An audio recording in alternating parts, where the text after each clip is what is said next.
Olá, queridos alunos, bom dia, sejam muito bem-vindos à nossa rápida revisão de véspera para a prova da PGM de São Paulo. O objetivo aqui não é esgotar os temas, não é tratar de todas as matérias isoladamente, é tratar um pouco da interdisciplinaridade entre elas, é lembrar vocês pontos relevantes sobre a Fazenda Pública e sobre o que tem sido cobrado nas provas do SEBRASP, para procuradorias municipais e estaduais, para fazer com que vocês cheguem mais perto da nota de corte. Então vamos lá, vamos iniciar essa revisão. Eu falo para vocês, aconselho todos vocês que já formaram seu caderno de erros, já estudaram por muitas questões e formaram esse caderno, que vocês revisem apenas esse caderno, isso seria o suficiente. Para quem está conosco aqui na mentoria coletiva, ou no curso de apostas finais da PGM de São Paulo, eu sugiro também que vocês resolvam os dois simulados, o simulado que nós já enviamos e o que será enviado daqui a pouquinho para vocês pelo grupo do WhatsApp. E aí vocês fazem uma boa revisão antes de irem para a prova. Caso você não queira fazer nenhuma das duas coisas, queira recapitular um pouco, ou queira fazer o simulado recapitular um pouco do conteúdo, eu vou passar para vocês agora. Direito Constitucional. Vamos iniciar por ele. É muito importante que vocês conheçam todas as súmulas vinculantes do STF, se não, pelo menos as súmulas vinculantes, as 14, se não me engano, que tratam sobre direito tributário, porque na prova de direito tributário costuma cair muito. As súmulas vinculantes do STF são súmulas tributárias 19, 29, 52, 57 e várias outras. Então, é muito importante que vocês estudem. Se puderem, leiam todas, porque nas súmulas vinculantes do STF nós temos direito administrativo, tributário, constitucional, direito civil, várias disciplinas que são cobradas na prova, certo? Eu peço que vocês priorizem a revisão do núcleo duro, seja a revisão de jurisprudência pelo arquivo do Dizer o Direito, seja a revisão agora, essa revisão rápida dos dispositivos legais ou do caderno de erros de vocês. Então, direito constitucional, direito processual civil, direito tributário, direito administrativo e também direitos difusos e coletivos e direito ambiental e urbanístico. Vamos lá. Na Constituição Federal, vocês precisam muito conhecer os seguintes artigos. Artigos 18 ao 24. 34 ao 36, 18 ao 24, que falam da organização do Estado. 34 ao 36, que falam de intervenção do Estado, da União no Estado e dos Estados nos municípios. Artigos 59 ao 69, que tratam do processo legislativo. Artigos 102, 103 e 105, que falam das competências do STF, do STJ e da ação direta de inconstitucionalidade, bem como ADC, ação declaratória de constitucionalidade. Temos também artigos 112 e 114 da Constituição Federal. O 114 é muito relevante porque ele fala sobre a competência da Justiça do Trabalho, que é outra disciplina que cai na prova de vocês, muito pouco, mas cai também. Artigos 136 ao 139, tratando sobre estado de defesa e estado de sítio. Artigo 194 ao 198, tratando de direito previdenciário, direito à saúde. Artigo 201, previdência. Artigos 215 ao 216A, que tratam sobre patrimônio histórico e cultural, muito relevante para a prova de direitos difusos e coletivos. E ainda temos os artigos 216, 225, que trata sobre o meio ambiente. Também aqueles artigos da Constituição Federal que tratam da política urbana e rural, do 181, 182 ao 191, também são importantes. Eu esqueci de colocar no material escrito, certo? Mas vamos lá. O que é muito importante lembrar vocês nesse momento? O nosso Estado brasileiro, né, ele é uma federação. Nós somos um Estado federativo, formado quanto à sua origem por segregação, um federalismo centrífugo, e quanto à repartição de competências constitucionais entre os entes federativos, esse federalismo é de cooperação ou cooperativo. Eu sei que vocês devem lembrar dos artigos 21 ao 24, que tratam das competências administrativas e das competências legislativas. Tem as privativas, tem as concorrentes em relação à legislação, artigos 21 e 23, salvo engano, e os artigos 22 e 24, que tratam das competências administrativas, que são comuns ou concorrentes também, tá? Mas lembrem-se disso, esses artigos 18 ao 24 são muito importantes, é o primeiro tema da lista que vocês não podem deixar de estudar, certo? Vamos falar, falando novamente sobre o federalismo, sobre os estados, embora a federação seja soberana, represente a nossa nação, A nossa federação se subdivide em União, Estados, Distrito Federal e municípios. Então, esses entes federados, eles são autônomos, têm capacidade para legislar, para se auto-organizar, porém, eles não podem se separar do nosso país, do nosso Estado soberano e integrar um outro país. Eles só podem se auto-organizar entre si, como está previsto no artigo 18 da Constituição Federal. Mais importantes são os parágrafos 3º e 4º. Quero que vocês revisem isso, certo?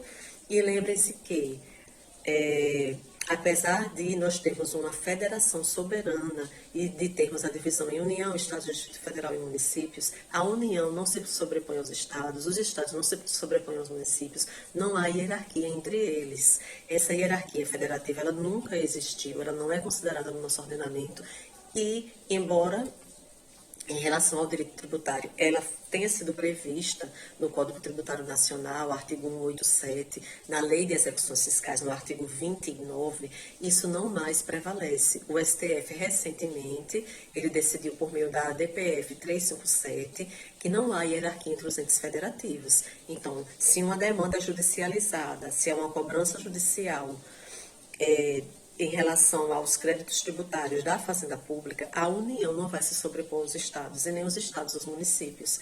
A ordem do ajuizamento das ações é que deve ser observada, inclusive na execução da dívida ativa da Fazenda Pública, que está previsto no artigo 29 do CTN, essa hierarquia federativa ela não mais prevalece. Certo? Então, seja a cobrança judicial no juízo de conhecimento, seja a execução da dívida ativa, não há hierarquia federativa entre os entes, certo? Vamos passar agora, já que nós entramos nesse conteúdo, a falar um pouquinho sobre o direito tributário. O que é que normalmente cai na prova de direito tributário do SEBRASP? É uma prova muito legalista, muito jurisprudencial, por isso cai bastante as súmulas vinculantes do STF, que eu já mencionei. Cai também o CTN, na sua literalidade, caem sempre as hipóteses de exclusão e de suspensão do crédito tributário, você precisa conhecer. Pode cair também a teoria pentapartida, que é adotada pelo STF. O que é isso? É em relação às espécies de tributos. Embora o CTN, no seu artigo 5º, ele só preveja como espécies tributárias, impostos, taxas e contribuições de melhoria, a Constituição Federal ela prevê também as contribuições especiais e os empréstimos compulsórios. Por isso, o STF adota a teoria pentapartida e não tripartida. Ele diz, o STF, que há 5 espécies tributárias no nosso ordenamento jurídico.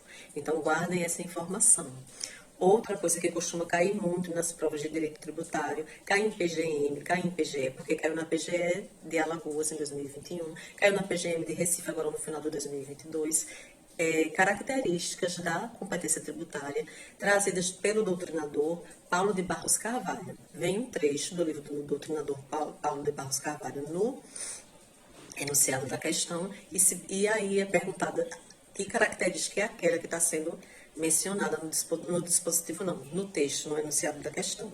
Então, nós sabemos que a competência tributária ela é indelegável, irrenunciável, incaducável e inalterável. Inalterável por legislação ordinária, ela é incaducável porque mesmo que ela não seja exercida, o seu exercício, o exercício da competência tributária para criar tributos pelos entes federativos, ele é facultativo, então ela é incaducável, ainda que demore muito e não seja exercida. A qualquer época, o ente federativo pode instituir aquele tributo, certo? Ela é indelegável, porque não pode ser transferida de uma autoridade para outra, e ela é, deixa eu me lembrar aqui, só um instantinho, eu não estou conseguindo. Irrenunciável, indelegável, incaducável, inalterável. Acho que eu já falei sobre tudo. Ah, não, irrenunciável eu não falei, né? A irrenunciabilidade se refere ao fato de você instituir um tributo e depois você renunciar àquela cobrança, certo? Essa também é uma característica que em relação à competência tributária. Mas lembrem-se disso, isso costuma cair e ser cobrado nas provas do SEBRASP. No mais, gente, vamos voltar para as próximas disciplinas.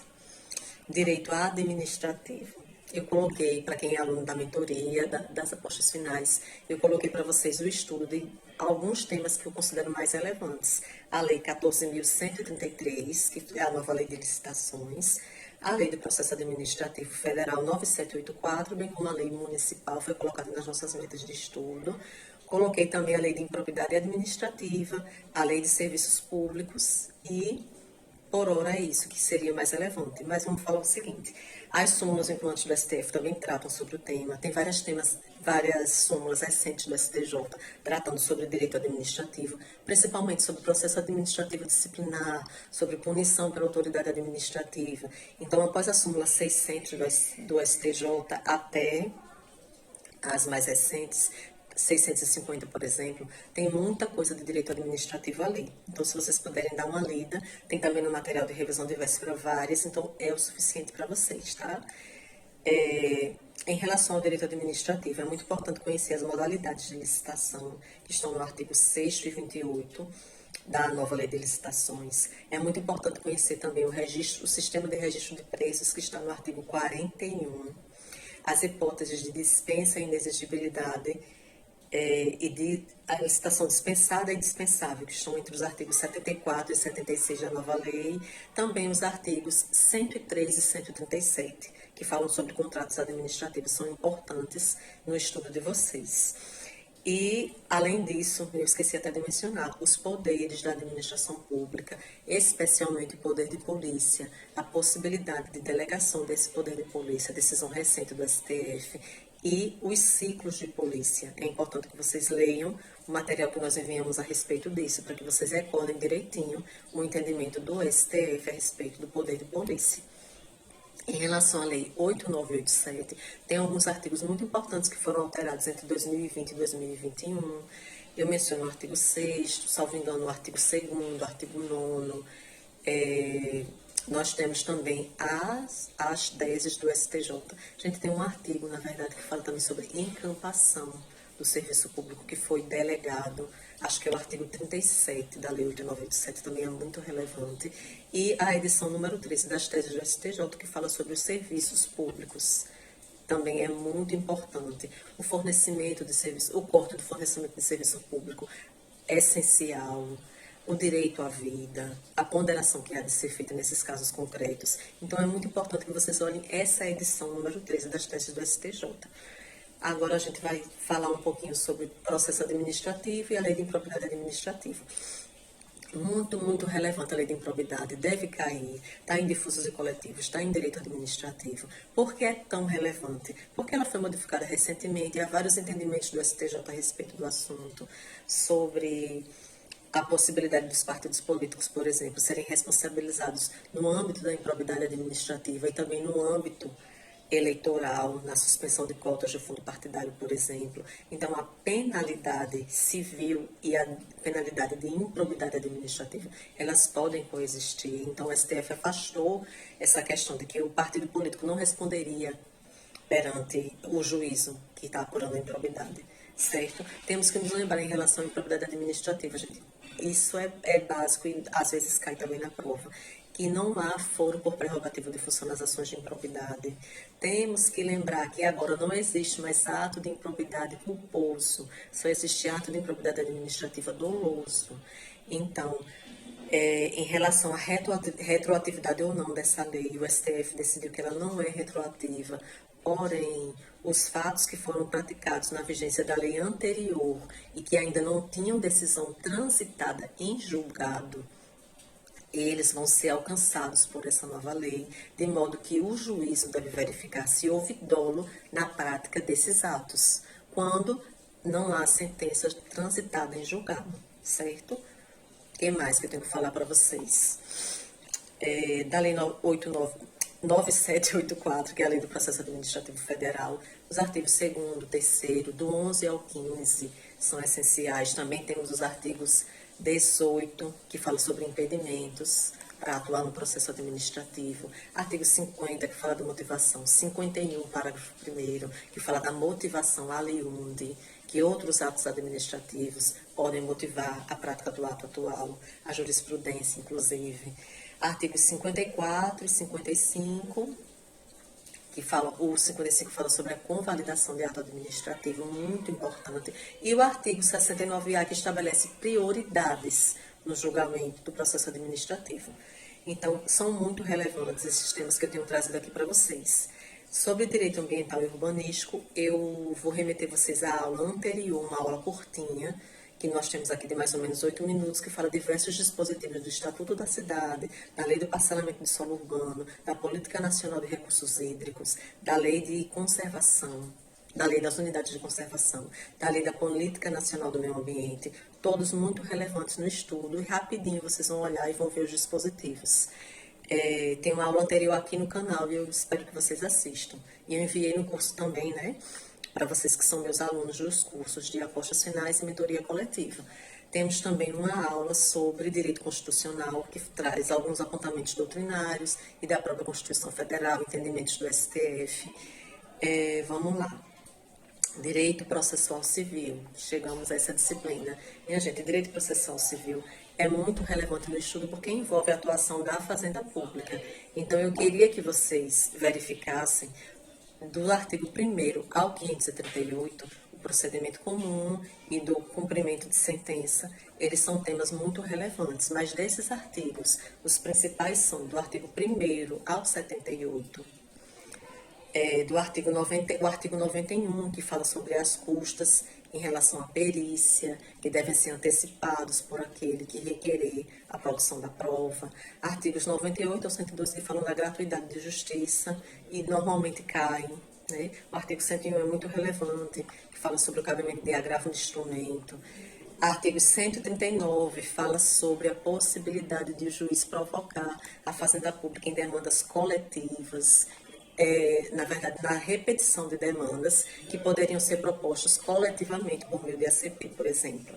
Temos os artigos 182 ao 184, que trata sobre a própria advocacia pública, a remuneração que se dá por subsídio, a possibilidade de o procurador, o representante da Fazenda Pública, ele responder quando atue com dolo ou erro grosseiro. E também temos a prerrogativa de intimação pessoal e de prazo em dobro para todas as suas manifestações processuais. No CPC ainda temos também a prerrogativa de dispensa de preparo recursal.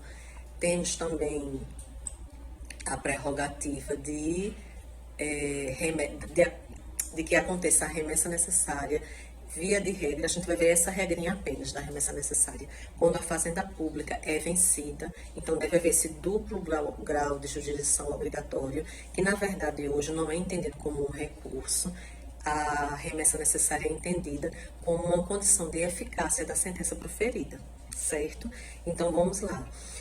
Em relação à Fazenda Pública, quando ela for vencida, só não vai haver o duplo grau de jurisdição, conforme o artigo 496 do CPP, parágrafo 3º, se o valor da causa contra a Fazenda Pública em relação à União for inferior a 1.000 salários mínimos.